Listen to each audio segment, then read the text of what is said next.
2023年 IEYI 世界青年发明展，台湾的学生团队摕到真好的成绩。台湾和8个国家137件作品做伙竞争，台湾代表队摕到14块金牌、10块金牌，也阁有22块铜牌。而且台湾争取到主办机会，今年8月来这发明展是要伫咧咱台湾举办比赛，按说有10个国家要来参加。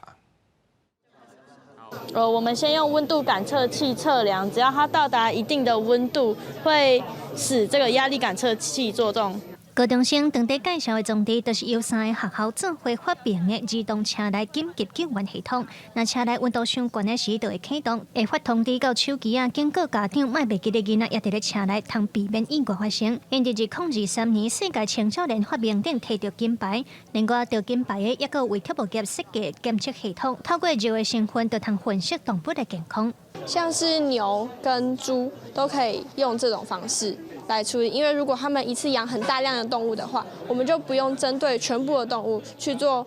侵入式的检测，就可以缩小范围。2023年世界青少年发明展参赛对象是6岁至19岁的学生，台湾代表团和日本、中国等8个国家137件作品变冠军，今年拢总办出34块金牌，台湾就摕到14块，也有银牌、10块、铜牌、22块，成绩有够赞，拜市教育部特别颁奖表扬。全部的金牌里面，我们得到了一半14面呼应我们新课纲这样的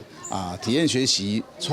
自主学习、创意学习这样的理解可以说是大幅的进步。教育部表示，台湾参赛作品真多元，拢甲咱的生活有密切的关系，望互世界看到台湾囡仔的创意和能力。而且，咱今年争取到主办国2024年世界青少年发明展，就办伫咧台湾，到时8月拍算会有10外国家来参加。记者卢尚如、郑俊尧台北报道。